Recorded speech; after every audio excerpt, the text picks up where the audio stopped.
Bonsoir à tous, ravi de vous retrouver sur Monaco Info pour une nouvelle édition. Voici les titres de votre journal. L'invasion russe se poursuit en Ukraine, les bombardements se multiplient, des actions condamnées par de nombreux États, dont la principauté. Et quelles sont les mesures prises par Monaco? Combien de personnes sont concernées par ces procédures? Et quel impact ce conflit peut avoir sur l'économie monégasque? Le ministre d'État Pierre Dartout est notre invité dans quelques instants.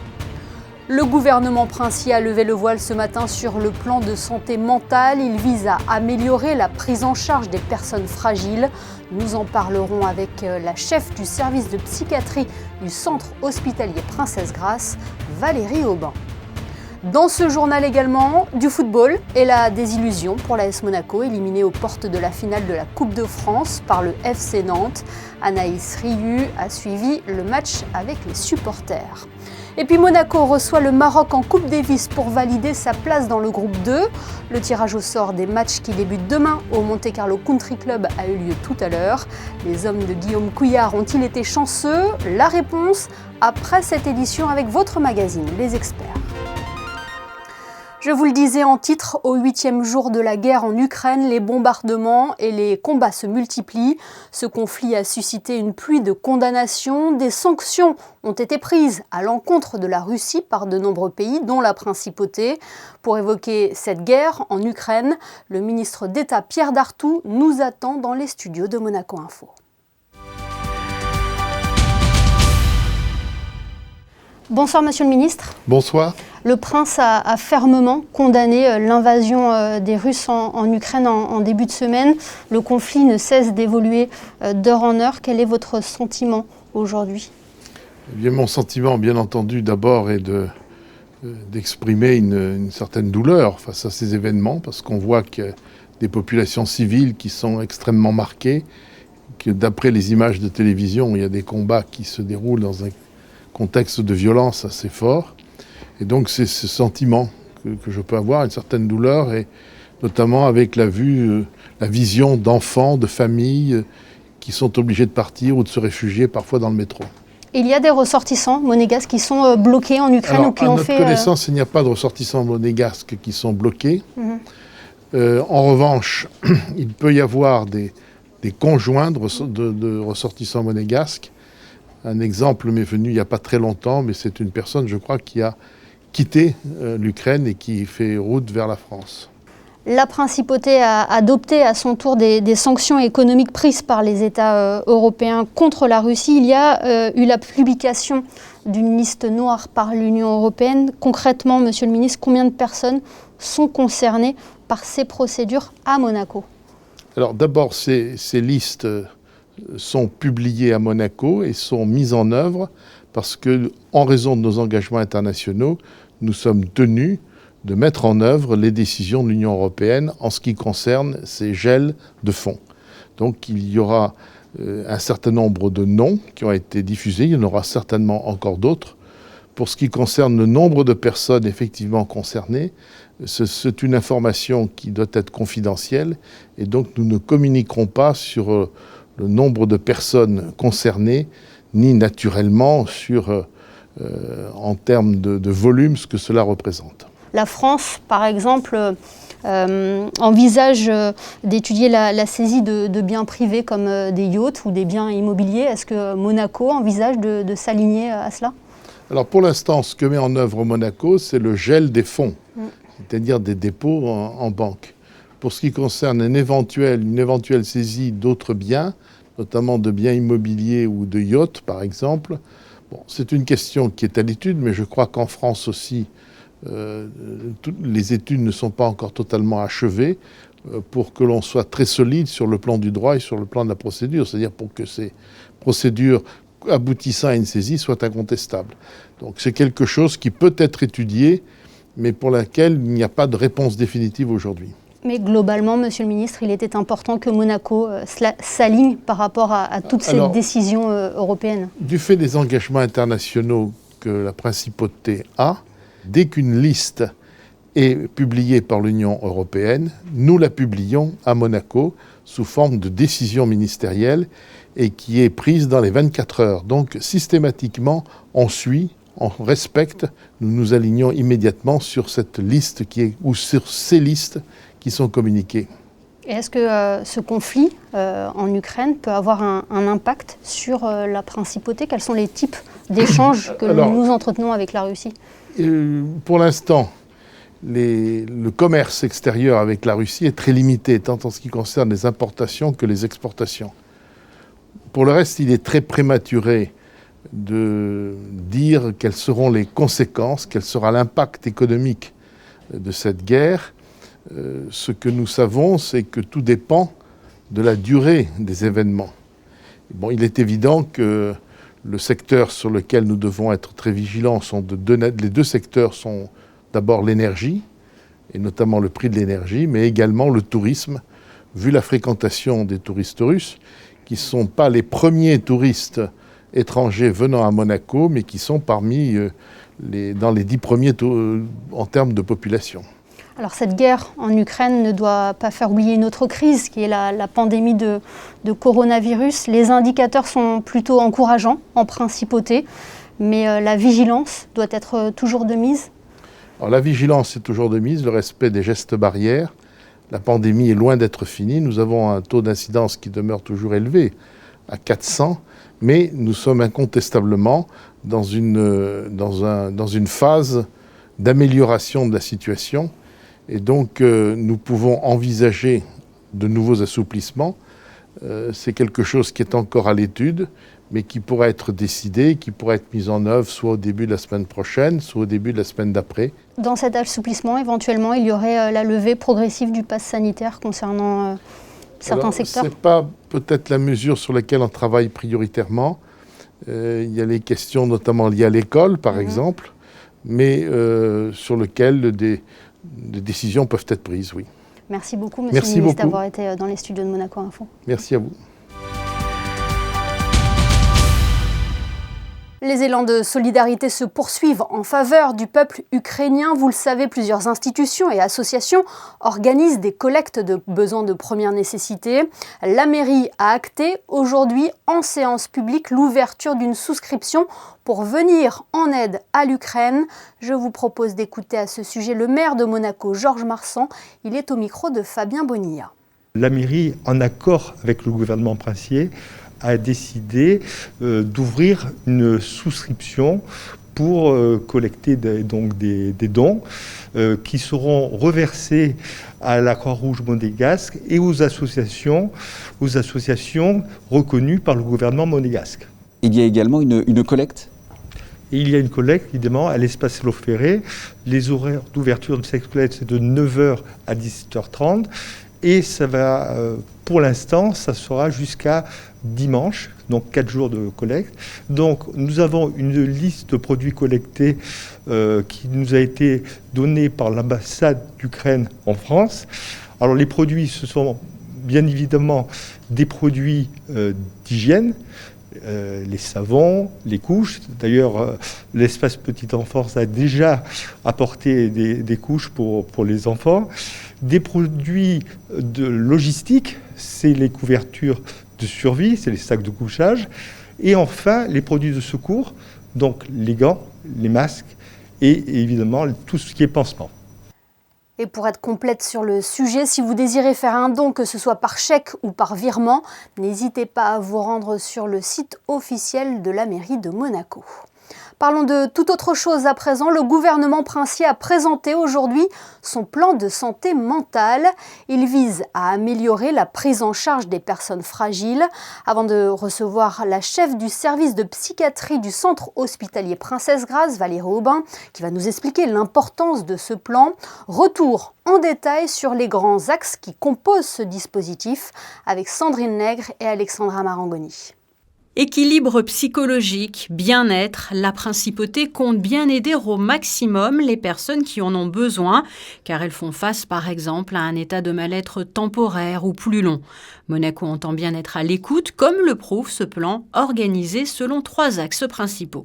Le premier, c'est mettre en lumière, détecter, reconnaître et prévenir les situations de mal-être, les addictions, les difficultés chez les jeunes ou chez les personnes un peu plus âgées. Deuxième axe, évidemment, prendre en compte, accompagner, soigner, sans jamais la moindre stigmatisation, le moindre jugement. Les personnes sont comme elles sont et notre rôle, c'est de les accompagner.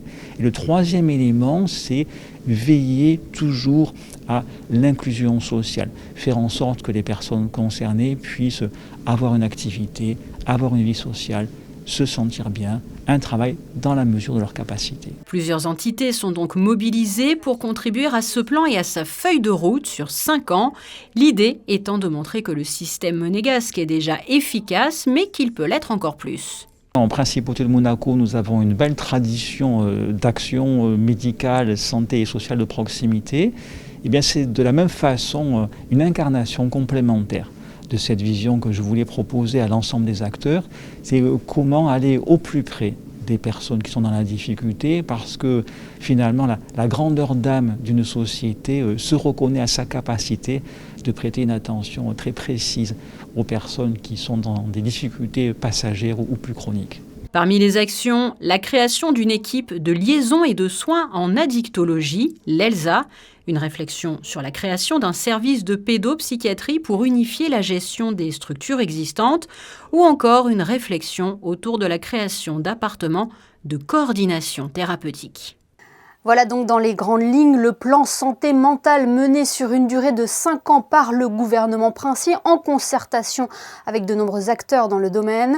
Le service de psychiatrie du centre hospitalier Princesse Grace en fait par exemple partie. Justement, pour mieux comprendre les enjeux et l'importance d'un tel plan, nous sommes ce soir avec Valérie Aubin. Bonsoir. Bonsoir madame. La santé mentale est devenue un véritable enjeu encore plus avec la période que nous vivons depuis 2 ans maintenant. Alors, il faut savoir que la santé mentale, c'est un enjeu de longue date et en particulier le plan de santé mentale qui nous occupe aujourd'hui est à l'étude depuis une dizaine d'années. La situation que nous vivons actuellement n'a fait que pointer les difficultés de prise en charge, d'accès aux soins et à renforcer les besoins. C'est une démarche réellement novatrice de la part du gouvernement, tout ce qui est mis en place. Ce plan, on le rappelle, est sur une durée de 5 ans. Ce qui a été extrêmement novateur de la part de notre conseiller ministre, c'est la méthodologie, puisque au départ, on avait commencé à travailler un peu entre soi. Et là, il y a eu réellement un élargissement à différents acteurs, à différents métiers, avec des ateliers de travail extrêmement riches, extrêmement participatifs, qui ont permis à la fois de valider les propositions et les demandes qu'on avait en tête et d'en faire émerger de nouvelles. C'est un plan qui a été mûrement réfléchi. Il y a déjà des structures d'accueil qui existent à Monaco. Quelles sont-elles ? On a beaucoup d'éléments, beaucoup de choses qui sont extrêmement performantes sur l'axe de soins. En particulier l'accès à l'hospitalisation qui peut être fait en urgence. Tout patient peut être hospitalisé en psychiatrie dans les 24 heures. Les délais de consultation on peut toujours s'améliorer, mais sont relativement satisfaisants. Les conditions d'hospitalisation, les durées d'hospitalisation, les prises en charge pendant le séjour sont extrêmement performantes.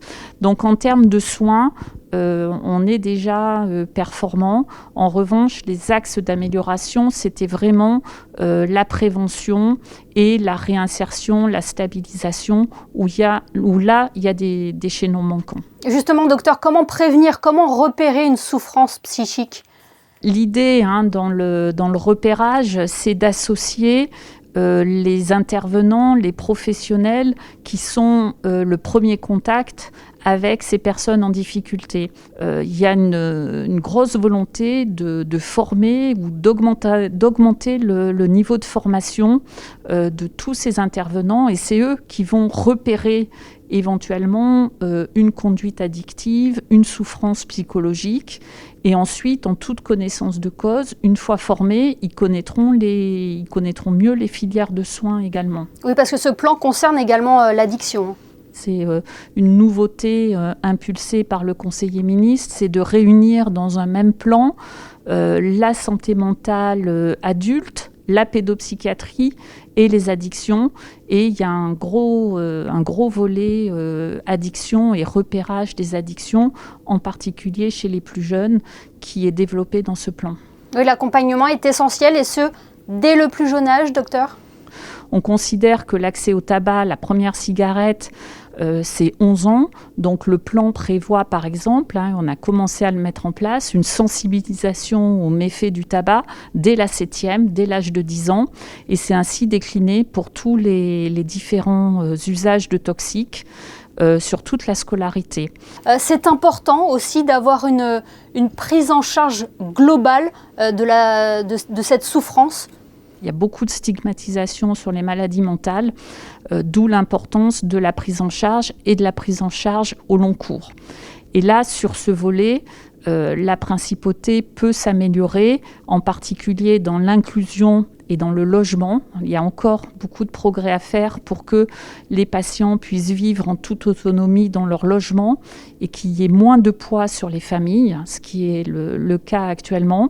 Et il y a toute la réinsertion par le travail, où là aussi, on peut s'améliorer, où on a proposé des ateliers spécifiques pour nos patients qui n'arrivent pas, même avec un statut de travailleur handicapé, à être inclus dans la société. Eh bien, merci beaucoup Valérie Aubin d'avoir été avec nous ce soir sur Monaco Info. Merci à vous.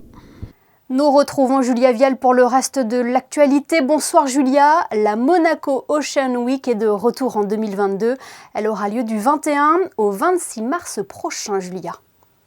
Bonsoir Émilie, bonsoir à toutes et à tous. La Monaco Ocean Week offre depuis sa création en 2017 une semaine de rencontres, de débats et d'actions dédiées à l'océan.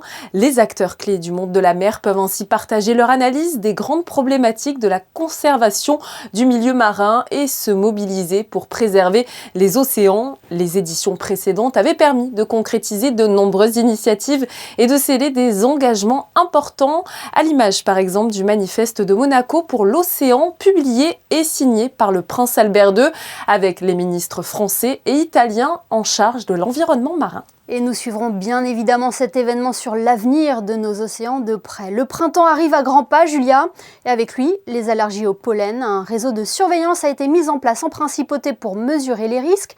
En quoi cela consiste, Julia ? La direction de l'environnement a mis effectivement en place un réseau de surveillance des pollens via un système de mesure novateur. Il permet en effet d'évaluer le risque allergique quotidien. 3 capteurs de pollen ont ainsi été déployés sur les toits des jardins d'Apolline, sur le quai Antoine Ier et sur le toit de l'école Saint-Charles. Les mesures et les données météorologiques permettent de définir un niveau de risque allergique selon l'échelle que vous voyez à votre écran. Par exemple, pour aujourd'hui, Émilie, le risque est élevé. Il en sera de même demain et samedi. Dans un tout autre domaine, c'est la Fashion Week à Paris. Les plus grands noms de la mode présentent actuellement leur collection automne-hiver 2022-2023. Alter Design, la marque de Pauline Ducruet, y est représentée. Moins de 4 ans après la naissance de la marque, Alter Design prend de plus en plus d'ampleur, au point de se voir représentée sur les podiums du plus grand événement de mode à Paris. L'occasion donc pour Pauline Ducruet de présenter ses pièces uniques et toujours unisexes dans les tons, cette fois-ci de jaune et de vert. La durabilité, les questions de genre et d'estime de soi sont des valeurs chères à la créatrice et inspirent ses créations. La princesse Stéphanie se trouvait d'ailleurs au premier rang du défilé de sa fille. Après le show, la princesse est allée retrouver Pauline Ducruet dans les coulisses. Un moment mère-fille qui ne manquait pas d'émotion. Et nous recevrons d'ailleurs dans quelques jours Pauline Ducruet pour recueillir ses impressions. Un rendez-vous que vous teniez à nous partager ce soir, Julia. L'Institut audiovisuel de Monaco propose un cycle consacré aux pionniers du cinéma. Le premier rendez-vous a lieu ce samedi. Nous vous présentons régulièrement les films projetés par l'Institut audiovisuel, en règle générale au Théâtre des Variétés, mais il faut savoir que cet institut organise également les rendez-vous de la petite salle directement dans leurs locaux. Et c'est le cas ce samedi à 15h. Ce rendez-vous a lieu dans le cadre du cycle consacré aux pionniers du cinéma en France à l'époque du prince Albert Ier. Je vous propose d'écouter la responsable des actions culturelles de l'Institut audiovisuel. En écho à l'exposition qu'on vient d'installer dans le cabinet de curiosité, on a souhaité faire un cycle de 4 séances dans la petite salle dédiées aux pionniers du cinéma. Puisqu'on le sait, c'est plus un mystère, le prince Albert Ier était féru des technologies naissantes, dont le cinéma. Et il était très proche de cette communauté qu'il y avait en France, autour des Frères Lumière, et ça fera l'objet de ce premier cycle, cette première séance qui a lieu ce samedi. Il y a donc plusieurs opérateurs qui vont parcourir le monde. On parle de 10 petites années, de 1895 à 1905. Pendant cette période-là, ils vont réaliser 1400 vues. Un petit peu plus, on n'est pas exact. Mais il y a un catalogue. Et ce catalogue, à l'occasion du centenaire du cinéma, donc il y a déjà 20 ans, il y a eu un travail d'analyse, de recherche pour les rassembler ce puzzle. Et notre intervenante qui sera là samedi a participé à tout ce travail puisqu'elle est au CNC, au Centre national du cinéma en France. Et donc elle viendra nous faire découvrir toutes ces merveilles de films. Vous pourrez par exemple voir sur ces images des enfants qui auraient aujourd'hui plus de 120 ans. Alors si vous êtes intéressé par cette projection dont le titre est Les Vues Lumière, le rendez-vous est donc donné ce samedi à 15h. La séance est au tarif de 5 € et il vaut mieux réserver en contactant l'Institut audiovisuel. Merci Julien, on vous retrouve tout à l'heure pour les prévisions météo. Mais avant cela, retour sur la défaite de l'AS Monaco en demi-finale de Coupe de France. Il n'y aura pas de derby azuréen. En finale, les Monégasques se sont inclinés au tir au but face au FC Nantes hier. Anaïs Rieu a suivi le match aux côtés des supporters rouges et blancs de la brasserie au Bella Vita. La soirée fut riche en émotions. Regardez. Malgré un contexte sanitaire toujours peu propice au rassemblement, les supporters monégasques étaient présents dans les bars de la Principauté avec l'espoir de voir leur équipe se qualifier pour le Stade de France. Dès la 12e minute de jeu, but de Monaco, une entame de rêve, mais tout reste encore à prouver. Nantes, offensivement, ils ont un duo d'attaque qui bouge assez, qui a provoqué pas mal de difficultés à notre défenseur central qui est blessé. Donc je suis quand même assez confiant pour la suite. Je dirais que le score s'arrêtera là. La réponse du FC Nantes ne se fait pas attendre. Égalisation à la 20e minute, puis avantage aux Canaries 2-1 en moitié de deuxième mi-temps. Côté supporters, la pression monte. Confiant, on va dire non, mais je pense qu'on va aller au tir au but. C'est déjà bien qu'on arrive à égaliser, parce que c'était mal embarqué. Quand on prend un but à 15 minutes avant la fin, généralement c'est mauvais signe, surtout dans un stade plein à l'extérieur. Je pense que si on peut aller chercher le 3-2, on va le chercher, mais je vois plus des tirs au but. Après maintenant, tir au but, c'est une pièce, on lance et on voit bien qui va gagner ou pas. Malgré l'égalisation de l'ASM portant le score à 2-2, l'inquiétude se fait ressentir. Pas de but avant le coup de sifflet final, le match passe directement au tir au but et après 2 ratés monégasques, c'est la désillusion. Il n'y a rien à dire, les pénaltys c'est un coup de chance, on a manqué de chance, on aurait dû gagner le match avant. Maintenant, il faut, comme je dis toujours, il faut passer à autre chose, on apprend des défaites.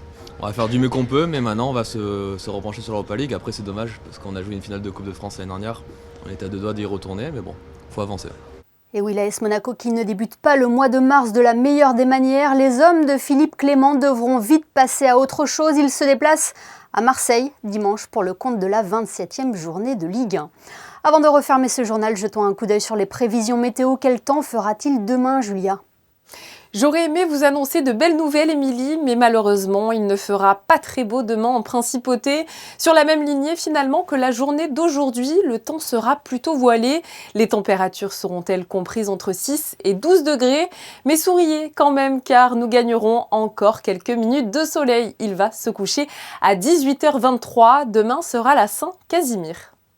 Merci Julia et merci à vous de nous être fidèles chaque soir sur Monaco Info.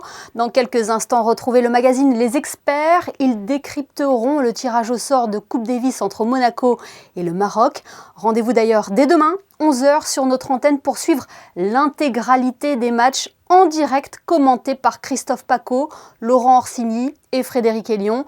Objectif pour les Monégasques, valider leur place dans le groupe 2. C'est tout ce qu'on leur souhaite. Les photos de fin de JT ce soir sont dans le thème. Elles sont signées Stéphane Dana et Mickaël Alési. Excellente soirée à tous et à demain sur Monaco Info.